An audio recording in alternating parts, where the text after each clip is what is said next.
What's up, everybody? Jensen Cummings here. Thank you for tuning in. I am fired up to launch Best Served on Film. We're talking winning an Emmy with Stef Ferrari of Life Thyme. Stef, thanks for being on the show. Thank you so much for having me. I'm so excited. This is great. All right, Best Served on Film. I want to tell you a little bit about what to expect. Best Served on Film is our collaboration with the Flatirons Food Film Festival, as well as local table tours. And this is a four-part series. We're going to be on for the next 4 Wednesdays at 1 p.m. Mountain Time, 3 p.m. Eastern. We're going to be talking to people that are the makers of food film. We're going to be talking to some of the subjects therein, and just really connecting the dots between two things I'm immensely passionate about, food and film. What a way to launch with Stef Ferrari. So let's get into this. Stef, you are the senior editor at Life Thyme. First, let's talk Life Thyme, since that is your official title. You have a lot of official titles. You are a busy, busy person in the industry. Life Thyme, tell people what's happening at Life Thyme, what they can expect from your publication. I'm sorry to do this, but I actually am not getting any audio here. Oh, no. So sorry. Here we go. What's happening? I could see you talking, but you can't hear me? Technical difficulty. Par for the course. This is the way of things these days. Let's see if we can get this remedied real quick. Hold on. I'm going to kick you out and come back in. Jump off and come back. Reset the robots. All right, wouldn't you know it? Straight out of the gate. This is the way it goes. The show must go on. So I'll tell you a little bit about our next guests that we're going to have on the show. So next week, Wednesday, I don't even know what the date is next week, but next Wednesday, we're going to have on Elizabeth Federici and Kathleen Squires, who are behind James Beard, America's First Foodie, amazing documentary. Absolutely check that out. Followed up with Claudette Zepeda, who many might know from her stint on Top Chef. And then we wrap the 4-part series in September, that first September Wednesday, with Sandor Katz, icon in the fermentation world, who wrote the book, The Art of Fermentation. All right, let's see. How about now? You got us back? Yeah, I can hear you now. I mean, that's like a perfect first lesson into filmmaking in general. I mean, let's go right there.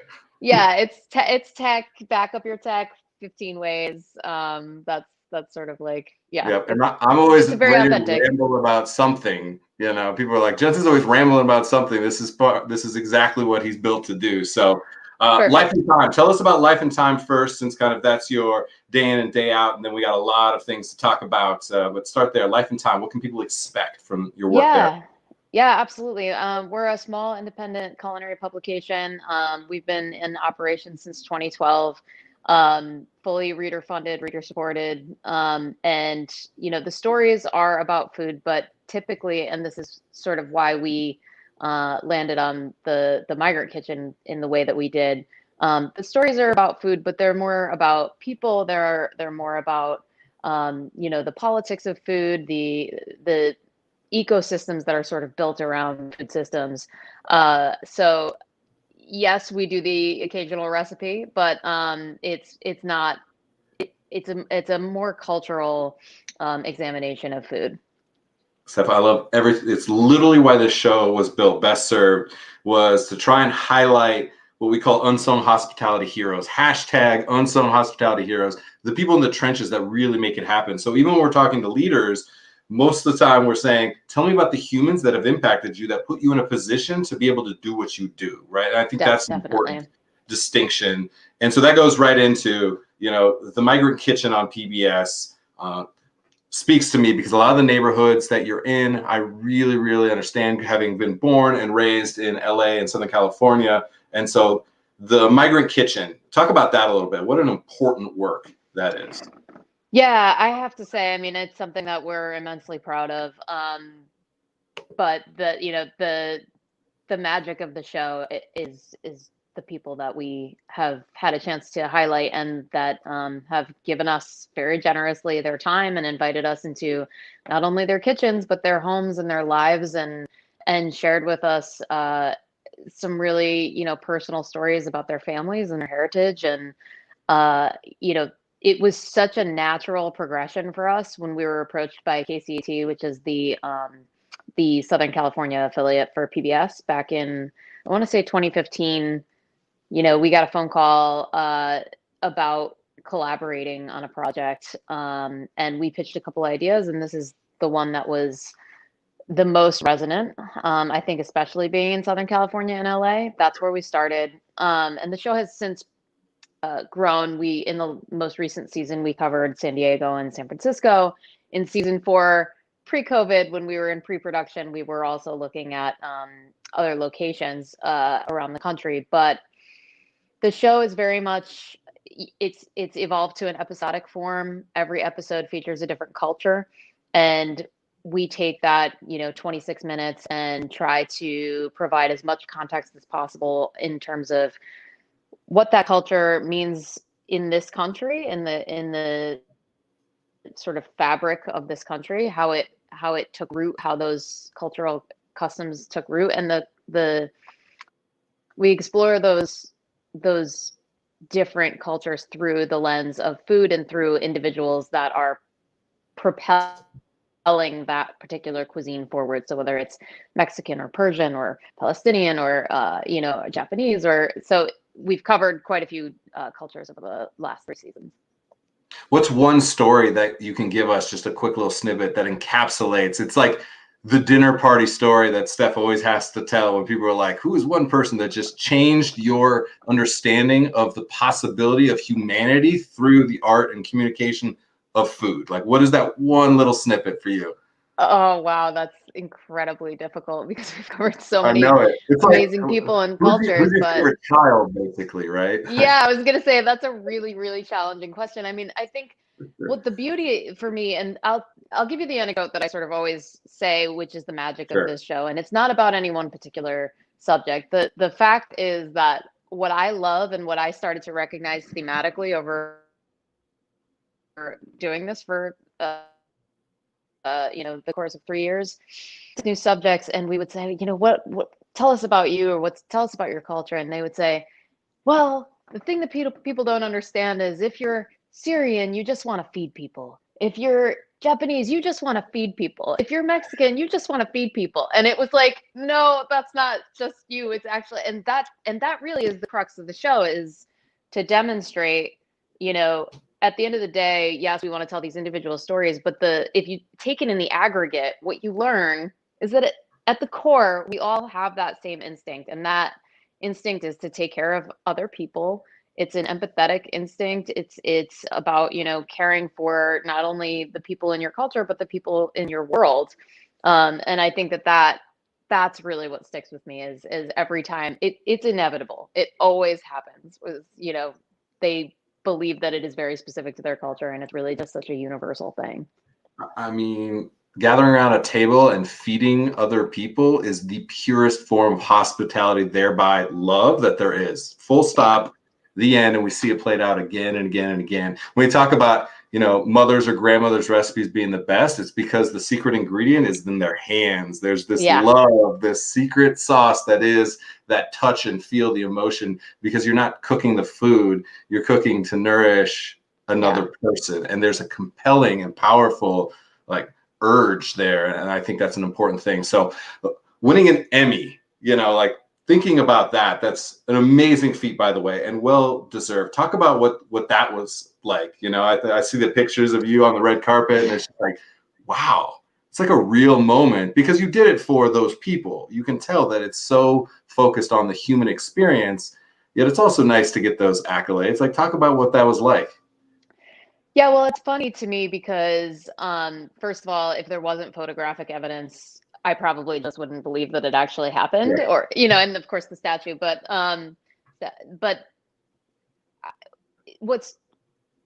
when we were approached to do this show, I had really no experience in filmmaking. And so it was very much, I would say in general, my career has been a series of just, sure, I'll try that. So when we were approached, it was, for me, the attraction of doing this project was another way to tell the stories. It doesn't, we were having all these conversations with Life and Time. We were meeting all of these incredible people, and there's only so much time and bandwidth that people have to read. And it was an opportunity to sort of expand my own skills in terms of storytelling. But never once did it cross my mind that there would be potential for awards. And I think when you're working on something like this, the fact that anyone ever sees it aside from you is in itself sort of an amazing thing. You work and you toil and you do it, and then you realize that once it's put out in the world, other people have actually seen it, and that's a sort of mind-blowing thing all its own. So when we were nominated for the Emmy,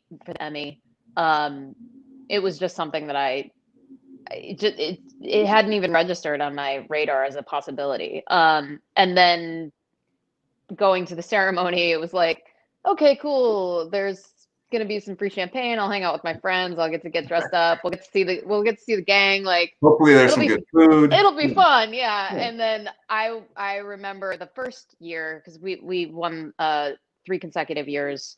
That first year, I'm pretty sure I blacked out when they announced, because I was just like, it's a very overwhelming feeling.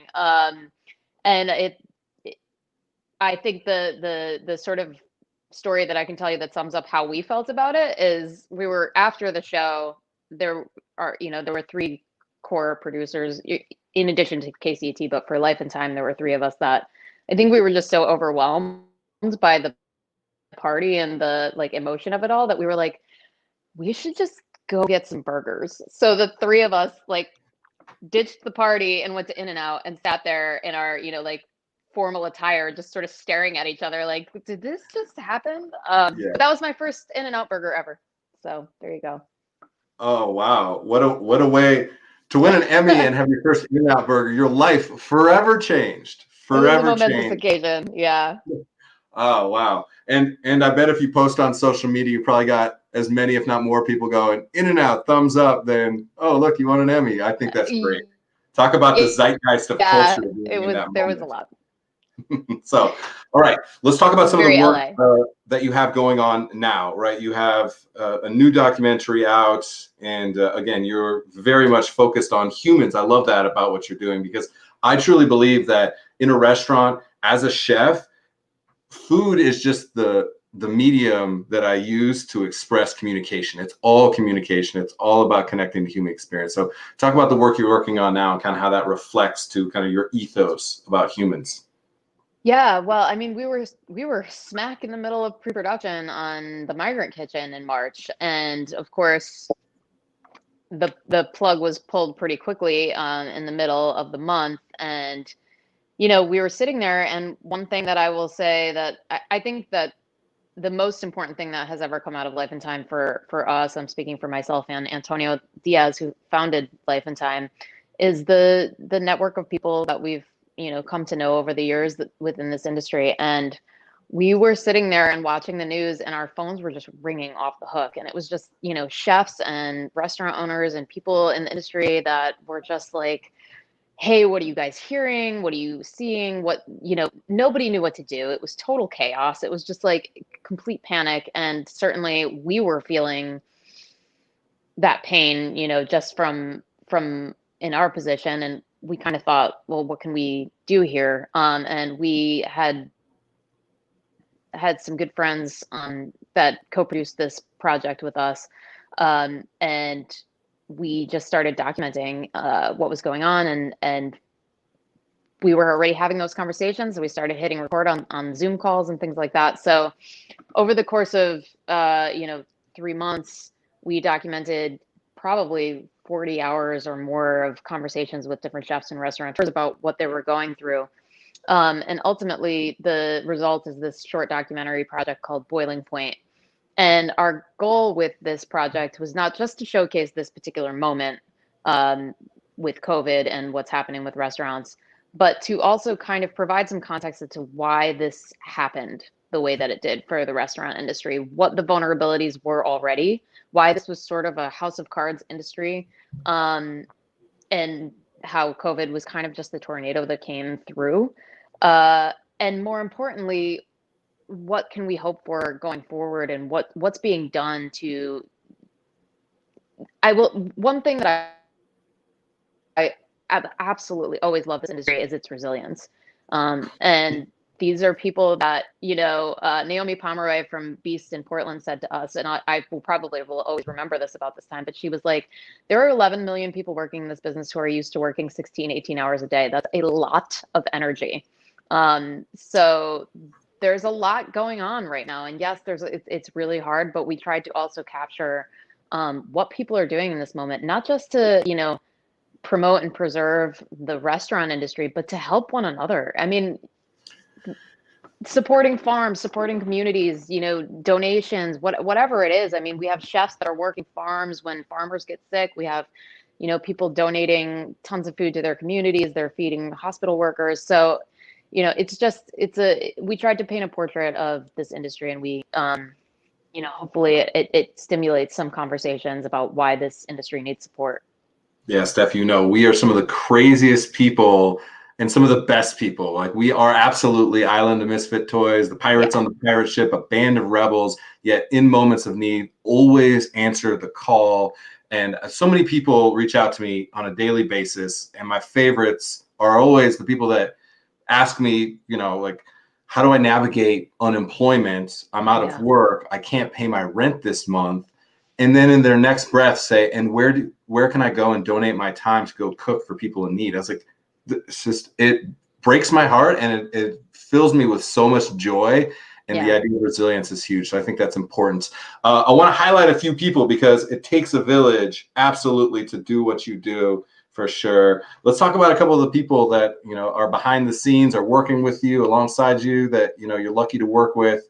So, you mentioned quite a few people to us. Marissa Dobson, Katie Bell, Katie Garcia, like, talk about a few of these people. Let's just rattle off why they're awesome in these last couple minutes. Yeah, well, Katie Bell is a great example of someone who has been in my life for a long time and sort of knows everyone. And in terms of Boiling Point, I called her at one point and I was just like, what's going on out there? And she gave me the rundown and connected me with Suzanne Cups, who's the executive chef at 232 Bleecker in New York. And Suzanne wound up being one of our main subjects for the show, but she's just, someone who has always been supportive of just everyone. She's a community builder. Katie Garcia is a contact that I have in Sicily, who's kind of, doing this amazing work of really starting to champion restaurants and the food industry and the agricultural industry in Italy, where that sort of ancillary industry hadn't really existed before. Right. Marissa Dobson is another great friend who I've been working with for years, and she's a representative for a lot of small businesses and independent restaurants and things like that. So these are people that have really championed the business, which I just respect so much. And DP Alawalia, who I mentioned as well, was my writing partner on a book that I released last year. We wrote together called A Woman's Place, which is a sort of illustrated compendium of women in history that have not gotten credit for the work that they've done in the culinary world. A lot of women have not gotten credit. Yeah, we had a really hard time narrowing it down. In this moment, absolutely. And that's a nice little segue to this. You in a position now, a leader in the industry, absolutely. Somebody who's got a platform, a voice, street cred, both from the restaurant standpoint, we're big fans, from the film and documentary standpoint. And so mentorship. In a second here, we're going to bring on Leilani Osmondson, who won the 2020 student film contest from the Flatirons Food Film Festival with The Farm. And, we were rapping, she's backstage, we were rapping before, and said she's a big fan. What does it mean to be able to kind of use your position now to inspire future generations of just anybody, especially women, since that's a topic you're writing a book about? Yeah, honestly, it still feels I still feel like I'm learning so much. So it feels so strange to consider myself in a position to do that. But I have just been helped and supported and uplifted by so many incredible people over the years.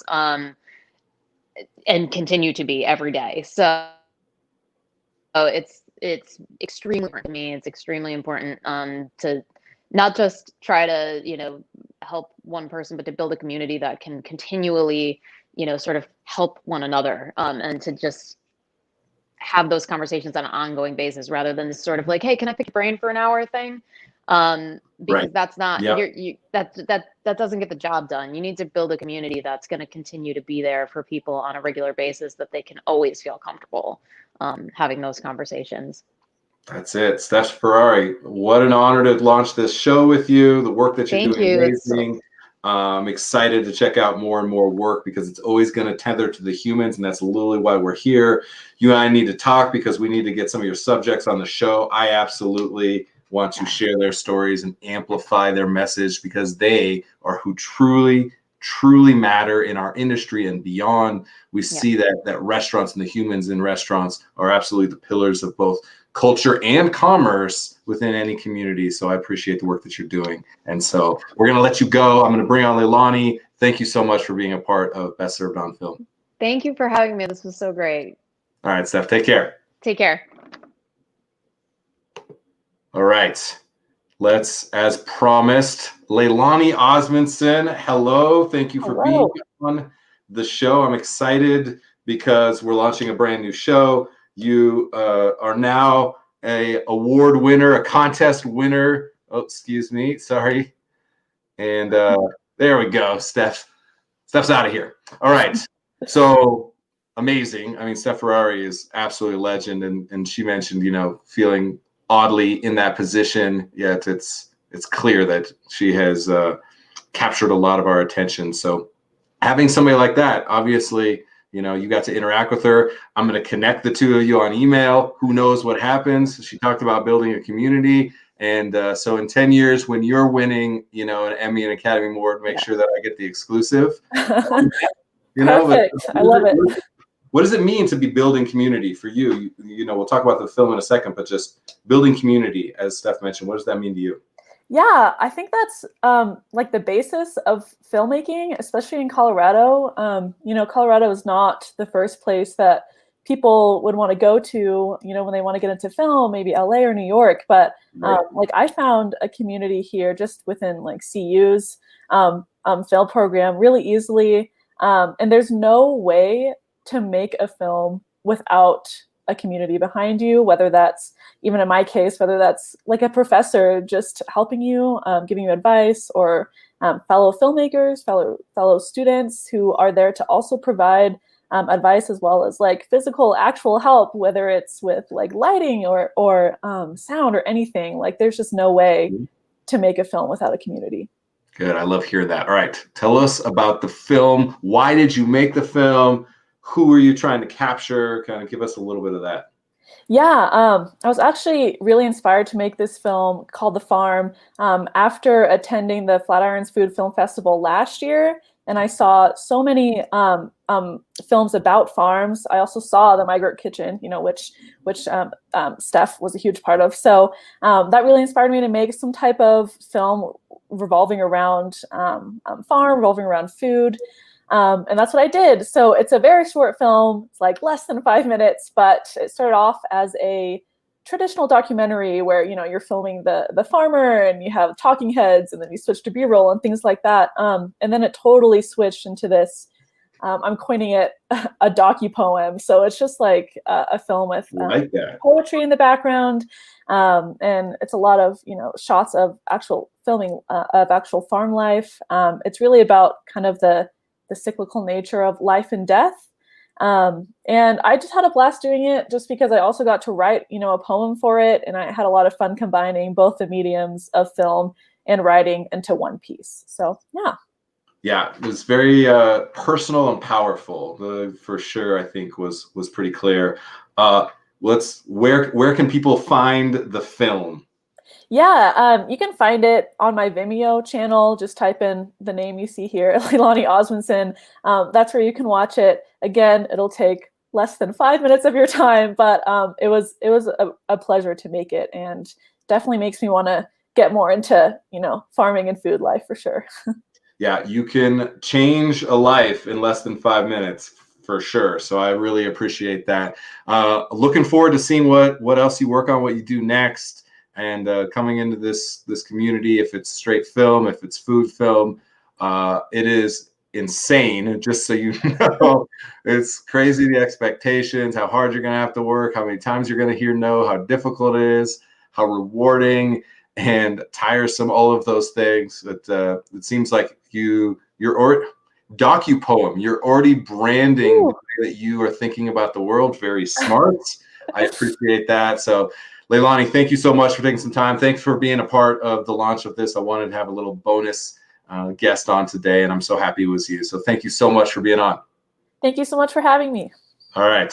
Take care. All right. Last minute here, I'm going to bring on Megan Buckholtz. Been behind the scenes this whole time, working the banners. Yep, a whole new skill set I'm getting here. That's right. You know, you see the technology, we need it, and it is the bane of our existence at the exact same time. So honored to have you a part of this 4-part series. Obviously, you with the local table tours, our partner in this.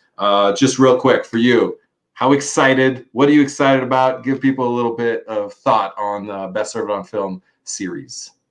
I particularly like bringing back some folks who participated in the past. It was really cool that Stef Ferrari said yes, and it seems like everyone wants to talk to you, and it just shows that they really are committed to food and film. And just want to plug, though, that we have a fundraiser going on for the Flatirons Food Film Festival. There's some really awesome classes going on. All of the major names in food in Boulder and some in Denver have participated in putting together some unique classes. We have a number of them this weekend, and the ones from last weekend you can watch after the fact. So visit the flatironsfoodfilmfestival.org website and get some information on some upcoming things that are going to be going on. Good. Make sure you drop that in the comments. Absolutely. Yeah. Fire content, right? Mara King talking fermentation, huge fermentation nerd, which is why I had to have Sandor on. Hosea Rosenberg talking steaks. That's always a win. Kelly Whitaker and talking about specialty grains and pizza. Grains, I know.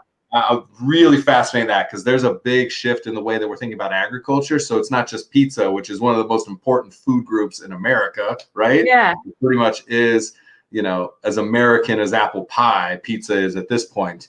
And so I think there's some important stuff happening there. So definitely check that out. Megan's going to drop that into the comments. Go and support. If you love things like Mind of a Chef or anything Anthony Bourdain had ever put out, or any documentary, The Migrant Kitchen, it absolutely requires the buy-in of a lot of people. It takes a lot for a lot of these nonprofits and these efforts to get funded. So please, if you want to continue to see good people doing good work around food and film, support the Flatirons Food Film Festival, donate, and also be a part of these cooking classes, because that's a great way to help fundraise so that we can continue to have opportunities like the October Film Festival, which brought Leilani in to see Stef Ferrari and everything that's happening there, that then inspired her to make a film, to create a new lane of docu-poem. This is how it happens, people. All right, that's it for today. These will be a little bit shorter regularly. We'll only have one guest on, and we won't do all this background, about 20-minute episodes that you can expect every Wednesday for the next 4 weeks. Check out Flatirons Food Film Festival Facebook, as well as Best Served Podcast Facebook to get more information. That's it for today. I appreciate you all, as always, for watching. Cheers.